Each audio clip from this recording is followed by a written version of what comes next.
biochemistry. It's one of the most hated subjects by medical students around the world.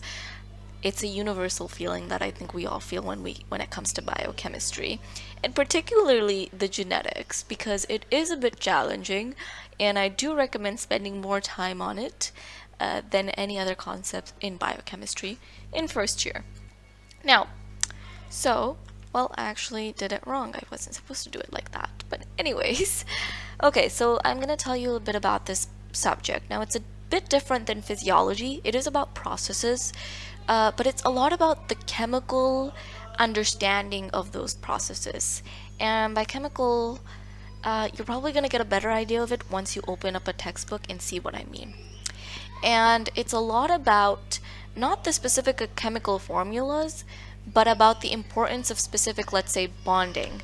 Let's say in a hemoglobin molecule, there's a relaxed state and there's a taut state. Now, what is the bonding present in those different states? Why do we have those different states? That is what biochemistry comes down to. Really understanding the importance of bonding, understanding the importance of how these chemical interactions work in our body. And one of the, I guess, helpful tips for this subject is flowcharts. And that really is knowing what chemical goes from what chemical. It's really a bit of a conceptual thing where you need to understand. Let's say, I'll give you an example, cholesterol synthesis. You have to know the chemical mediators that lead to the formation of cholesterol synthesis. You need to know the rate-limiting enzyme in cholesterol synthesis, which is HMG-CoA reductase.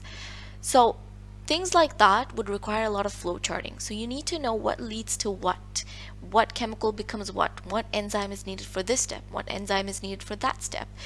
It's a lot of that process, but it's less like what you would see in physiology, which is very visual. Biochemistry is a lot of flow charting, and you're going to see that in your Lippincott textbook. And from my point of view, I believe that textbooks actually hinder your understanding of this subject. And the reason why I say that is because the textbooks for this subject are very wordy, first of all. Second of all, they go down to a lot of nitty-gritty details that sometimes you don't need to know. And the reason why I'm bringing this forward is because it overcomplicates and it puts a lot of pressure on the students, so they don't really understand what's going on, and it just makes it overall very complicated to understand this subject. Now, I do recommend not to oversimplify it either. You have to be really in the middle with the subject where you're not looking into too many details, because you're not becoming a biochemist, you're becoming a physician. And you do not need to know all of the nitty-gritty details that a biochemist may need to know. However, you do need to know the medical importance of all the biochemistry that you learn. And that's what I want to direct your mindset to, is to understand and have this, I guess, in the back of your head that you are looking for medically relevant content. You are not a biochemist. It's very important to understand that. Now, I do use Lippincott as a reference book, but I don't read through everything in it. And I honestly, when I first started reading through it, more than it was helpful, I think it just was pretty damaging, because I didn't really understand what I was reading. It just seemed really complicated, and I guess that's not a good start to biochemistry. I think the best way to start is to look at more content that other people maybe on YouTube have put out, and I'll give another resource that is very helpful for this, but just bear with me as I give you an understanding of what this subject really is like. It is one of the most challenging subjects for medical students. It's because it's a bit concept heavy. You need to understand why things happen. Why do you need, maybe hemoglobin to be in the deoxygenated state? Why do you need that form to be taut or relaxed? What's the purpose of that, right? So you have to really have a good understanding of that whole chemical bonding stuff that I talked about. So I hope I'm not, I guess, trying to come out as the subject is super, super, super difficult, but it is a bit concept heavy, so take that time to let those concepts absorb. Now, the books for this course, my university uses Harper's. I don't recommend buying that textbook at all. I haven't touched that textbook, and I've survived biochemistry, so I can tell you that you definitely don't need a big textbook for this subject. However, I do have Lippincott as a reference textbook. That means I use it when I need it and when I can supplement my understanding of a concept. I did use a lot of Lippincott for my cardiovascular stuff because the chapters in Lippincott were really good for that, so I found it helpful. The small books are Faiq Ahmed Biochemistry. I do, however, like to give everybody this discretion that there is wrong information in this textbook. Legit wrong information. Things that are incorrect. So, there are those errors, so please be careful when you are using this book, which is a great resource. Don't get me wrong. However, it does have some errors in it. So just keep that in mind and make sure, to note these errors. And a good way to maybe perhaps, one of the errors was there was, I think, an additional basic amino acid that they put in there, or maybe one of them was missing. I don't remember correctly, but you can confirm that information in your Lippincott, which is why I think it's good to have Lippincott with you as well. Now, the other book I would definitely recommend buying, I bought it way later into the year, but this is Kaplan USMLE Step 1 Lecture Notes. This book is really good because I will talk to you guys about Dr. Sam Turco and his lectures and why I believe they're probably the best thing you can watch for biochemistry. But this book is necessary for you to follow through with his lectures. And I do find him a really wonderful resource for understanding medical genetics. So, before starting out on this subject, or on this venture, I would recommend putting some tips into your head. And one of those tips I would give is watching Dr. Sam Turco's lectures. And this is highly recommended for genetics. If you want to watch him for other subjects, that's totally up to you.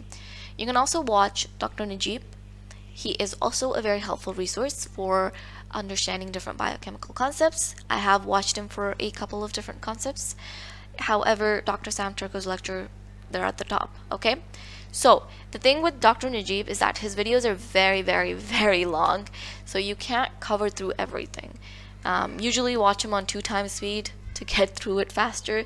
He tries to give you a really good conceptual understanding, but I would recommend watching him for more of the harder topics. However, for genetics, I would say stick with Dr. Sam Turco. Now, you can use Faiq Ahmed for the nitty-gritty memory-based stuff. By that I mean remembering the functions of different amino acids. Like glycine is the simplest, and knowing things like tyrosine can make A, or like can make this thing, or very nitty-gritty details you'll find in this book that are good to know. The other chapters I would recommend covering through this book are the chapters on carbs, fats, vitamins, minerals.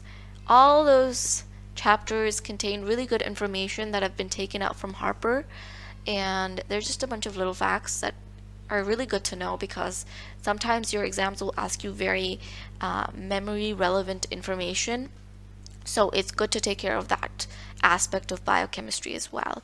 It is an awesome review book, so I definitely recommend using it, especially when you're first learning about macromolecules and their different classifications and functions and the chemistry behind all of it. So third, I already gave this tip, is to buy the Kaplan USMLE Biochemistry book and follow through with this book, because that's what Dr. Sam Turco uses, and he explains to you biochemistry by following through the diagrams and the notes presented in this book. So make sure to follow through with this book just so you know where it's headed. You can also draw it out if you don't have the book at this point, but yes, that's my top resource for biochemistry. You can also use Ninja Nerd and other YouTubers with understanding difficult concepts.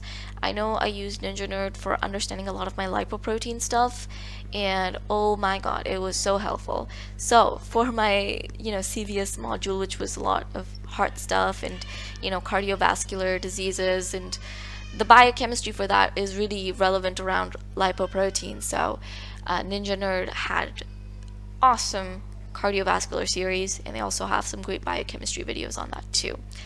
I used Lippincott as a reference book, maybe for some of the smaller topics. I read a little bit about glycosaminoglycans in there. Obviously, I don't read about everything because not everything is testable from this book. There's a lot of extra information that perhaps you don't need to know. The best way to really confirm on that is to look at your past papers and see what's being tested most often, because it does differ a little for every university. However, this book serves as a great reference book.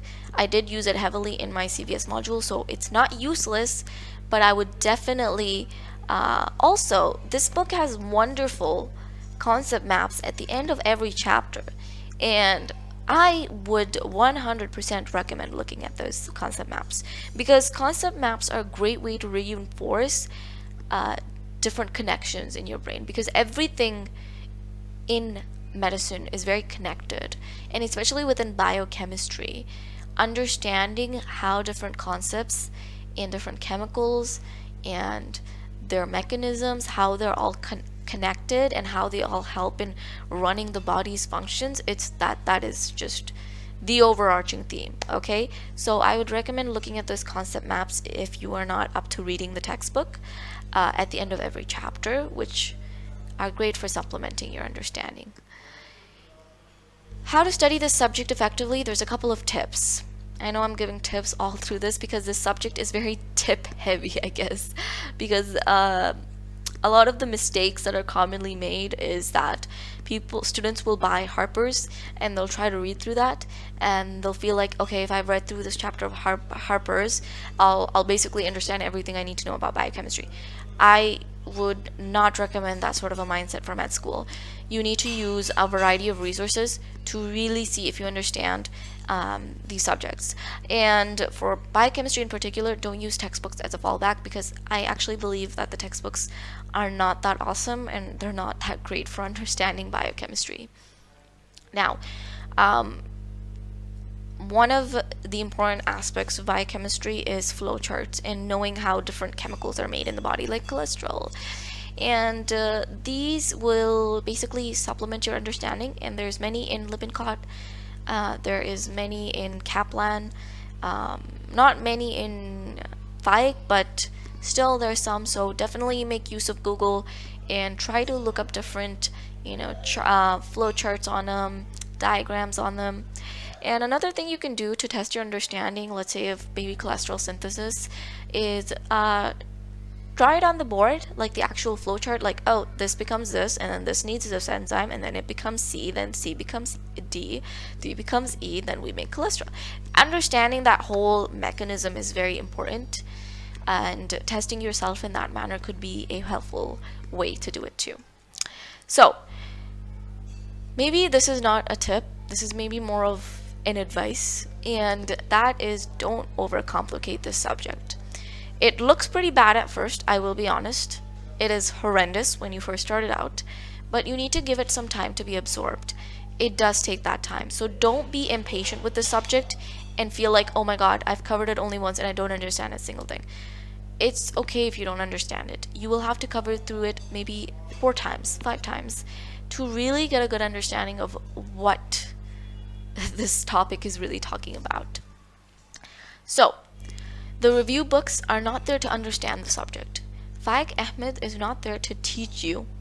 It is there to give you a good understanding of the nitty-gritty stuff, but it's not for understanding, right? So, it is a good supplement for reviewing before your exams, and also using it for, your first few chapters in med school, which is going to be a lot around macromolecules and how they work. It's useful for that, but it's not a textbook, so don't use it like a textbook, okay? And one of the helpful tips for Faiq Ahmed is that I would take that nitty-gritty information, let's say about amino acids, for example, tyrosine, and if it's something that has been asked in the past papers often, I would turn that into an Anki card, and I could test myself with the different properties of different amino acids and their classes, nitty-gritty stuff like that sometimes comes up on your oral exams too. You can draw diagrams, you can color, you can use creative means to understand, and like I said, flowcharts. They are very, very important. Concept maps are also important. So, one of the other, advice I would give is don't be afraid to get confused. And the reason I say that is it's okay if you're confused, because it allows for you to ask questions, ask relevant questions. So whenever you're confused with something in biochemistry, don't be afraid to ask questions about it. Don't be afraid to look into it in more detail. Don't be afraid to study this and give it more time, because time is very important for this subject. Having those concepts absorbed into your head is really key. So once you start understanding it, you will find this subject is actually pretty interesting. And for genetics, you need to be able to visualize, you need to be able to imagine, let's say translation, transcription, all these different processes. And the other tip would be watching 3D videos. So even for something like oxidative phosphorylation, watching a 3D video on it could be helpful and could really help you visualize it better. And even for genetics, the same thing I would suggest. Imagine it in your head, and don't just blindly read. Okay, blindly reading for any subject is just useless. It's just, you're gonna retain 5% of it. So it's good to use different mechanisms to understand, you know, these different concepts. Lastly, I think this is the last slide. Make Anki cards for things you can forget. Things like amino acids, the functions of different interleukins, what role they play, you know, different complexes in the electron transport chain, and nitty-gritty things like that can be turned into Anki cards. Now, if you're, let's say, talking about something like cholesterol synthesis, one of the tips maybe I would give is if you don't want to write it on a board, you can actually just use the image occlusion tool on Anki. Please search that up on YouTube. There's lots of helpful tutorials on how you can get that plugin. And what you can do is you can basically get a diagram from Google and just occlude. By occlude, I mean like cover those different parts of the flowchart and then test yourself on each of them. And that way you are also reinforcing and using that strategy of active recall and spaced repetition. So that, I think, sums up all the points I needed to mention for biochemistry. If you have any particular questions, anytime, message me, email me. I am always more than happy to reply. Another important thing I wanted to mention was at the description of each of these videos, I have put the specific modules. The reason why I don't include the modules into the videos is because it makes it a bit lengthy, and because it's only relevant to the Pakistani curriculum, I do want this to appeal to an audience that I guess is a little more generic rather than just specific to Pakistan. So for that, I mention all the relevant content for each module under the description of this video, so make sure to check that out. And yeah, I'll see you guys next time. That's Metastic Days. Make sure to subscribe to my YouTube channel, like, comment, share, and follow on Instagram, follow on the blog, you know, whatever resources you find I provide, whatever resources that I provide are helpful to you. It makes me really happy to see that people are finding benefit out of this channel. So I hope to see you guys next time, and don't hesitate to reach out if you have any questions. Thank you, and bye-bye.